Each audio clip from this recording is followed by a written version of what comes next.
Medical superintendent government general hospital Yadadri. ఈరోజు early morning పడమటి సోమవారం గ్రామం శివాలయం వెనకాల ఒక గుర్తు తెలియని బేబీని గుర్తించడం అనేది జరిగింది.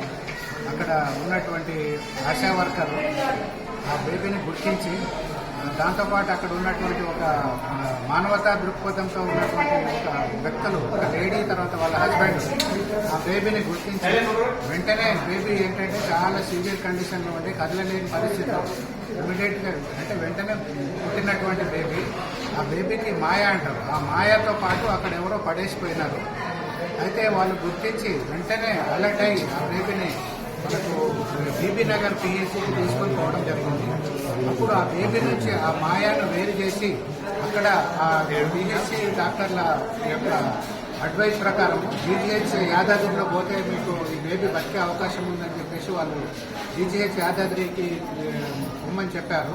అప్పుడు ఆ లేడీ తర్వాత వాళ్ళ హస్బెండ్ ఆశా వర్కర్తో పాటు వాళ్ళు ఆ బేబీని జీజీహెచ్ యాదాద్రికి సుమారు 8:30 ఎర్లీ మార్నింగ్ 8:30 AM జీజీహెచ్ యాదాద్రిలో తీసుకురావడం జరిగింది. తెచ్చినప్పుడు బేబీ చాలా క్రిటికల్ కండిషన్లో ఉంది. ఏమాత్రం మూమెంట్ జస్ట్ ఇట్లేదో మూమెంట్ ఉండే, బీపీ ఏమాత్రం రికార్డబుల్ లేదు. టెంపరేచర్ ఆల్మోస్ట్ 20 degrees సెంటీగ్రేడ్, అంటే చాలా చల్లగా బేబీ అయిపోయి కొన్ని క్షణాలైతే బేబీ చనిపోయే పరిస్థితుల్లో ఇక్కడ రావడం జరిగింది. ఇమీడియట్గా మా డాక్టర్స్ టీమ్ అలర్ట్ అయ్యి ఆ బేబీని పీడియాట్రిషియన్, తర్వాత సిఎంఓస్, తర్వాత ఎమర్జెన్సీ డాక్టర్లు అందరూ కూడా ఆ బేబీని ఇమీడియట్గా ఇంట్రాకాప్, గ్లూకోజులు, తర్వాత ఎమర్జెన్సీ డ్రగ్స్ ఇచ్చి రిసెసిటేషన్ చేసి వెంటనే బేబీని కొంచెం హైపోథెర్మియాలో ఉన్నటువంటి బేబీని వామ్గా చేసి తర్వాత ఎమర్జెన్సీ లైఫ్ సేవింగ్ డ్రగ్స్ ఇచ్చి బేబీని ప్రాణాలు కాపాడడం జరిగింది. తర్వాత అదేవిధంగా ఇమీడియట్గా ఇట్లాంటి బేబీని తెచ్చినప్పుడు ఏంటంటే మనము ఎమ్మెల్సీ చేయడం అనేది అవుతుంది. ఇమీడియట్గా పోలీస్ స్టేషన్కి ఇన్ఫార్మ్ చేశాము. పోలీసు పీపుల్ కూడా వచ్చి దానికి కన్సర్న్ డీటెయిల్స్ అన్ని తీసుకున్నారు. ఆ బేబీని మనకు ఇంటెన్సివ్ కేర్ మనకు ఎస్ఎన్సీలో పెట్టి ఆ ఎస్ఎన్సీ టీమ్ ఆఫ్ డాక్టర్స్, మా డాక్టర్ నిర్మల పీడియాట్రిక్ హెచ్ఓడి ఆధ్వర్యంలో, తర్వాత డాక్టర్ కరణ్ ఆధ్వర్యంలో ట్రీట్మెంట్ చక్కగా నడుస్తుంది. అయితే ఇప్పుడు బేబీని ఒక 2 గంటలు రిగోరస్గా మా డాక్టర్లు ట్రీట్మెంట్ ఇవ్వడం వల్ల బేబీ పల్స్ కొంచెము 20 పల్స్, హార్ట్ బీట్ 20 ఉంది. ఆ 20 కాస్త 110కి చేరుకుంది. బీపీ కూడా కొంచెం ఇప్పుడే రికార్డ్ అవుతుంది. బేబీ మంచిగా కదలడము, తర్వాత మూమెంట్స్ చక్కగా వచ్చినాయి. సుమారు 2.5 కిలోలు ఉంటుంది బేబీ. ఇప్పుడు మీరు చూసినట్లయితే మేము బేబీ కండిషన్ కూడా రిలీజ్ చేశాము. సో బేబీ ఇంప్రూవ్ అవుతుంది. కాకపోతే ఈ బేబీ మనకు ఎంతసేపు హైపాక్సియా అంటే ఆక్సిజన్ లేకుండా ఎంతసేపు ఉందనేది మనకు తెలియదు. కాబట్టి ఫ్యూచర్లో మనకు కన్వల్షన్స్ అంటే ఫిట్స్ వచ్చే అవకాశం ఉంటుంది. ఇంటెన్సివ్ కేర్, తర్వాత టర్షరీ కేర్లో ఈ బేబీని పెట్టాల్సిన అవసరం ఉంటుంది. ఇప్పుడైతే బేబీని ఆప్టిమైజ్ చేసి విత్ ఆక్సిజన్ సపోర్ట్తో మేము హయ్యర్ సెంటర్ నీలఫర్ హాస్పిటల్కు పంపించే ఏర్పాట్లు చేస్తున్నాము. ఇప్పుడు కండిషన్ స్టేబుల్ అయిన తర్వాత మేము వేరే హయ్యర్ సెంటర్కు బేబీని రెఫర్ చేసి, తర్వాత ఇప్పుడు ఈ చిల్డ్రన్స్ మనకు శిశు రక్షణ కేంద్రం అనేది వాళ్ళకు కూడా ఇన్ఫార్మ్ చేయడం జరిగింది. వాళ్ళ ప్రతినిధులు కూడా వచ్చారు, నోట్ చేసుకున్నారు. అయితే ఇక్కడ ట్విస్ట్ ఏంటంటే ఈ బేబీని మేమే కాపాడాము. ఈ బేబీ మేము చూసి వెంటనే హాస్పిటల్కి తీసుకుపోయి అక్కడన్నీ తీసుకొని ఇక్కడ తీసుకొచ్చాము.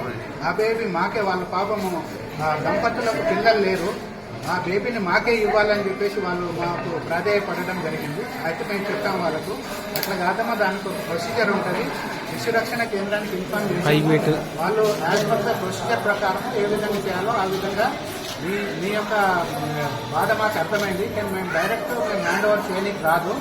ఆ శిశు రక్షణ కేంద్రం ద్వారా ప్రొసీజర్ ప్రకారం ఏ విధంగా పద్ధతులు ఉన్నాయో దాని ప్రకారం వాళ్ళకు ఇచ్చే అవకాశం అంటే ఇచ్చేవాళ్ళు. ఎందుకంటే చాలా క్యూరియాసిటీగా ఉన్నారు.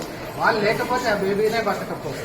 వాళ్ళ ప్రయత్నం వల్ల, ఆ ఆశా వర్కర్ యొక్క ప్రయత్నం వల్ల, మానవతా దృక్పథంతో ఈ చలి అనుకుంటా ఆ బేబీని వెంటనే తీసుకొచ్చి కాపాడినందుకు వాళ్ళకి చాలా ధన్యవాదాలు చెప్తున్నాను.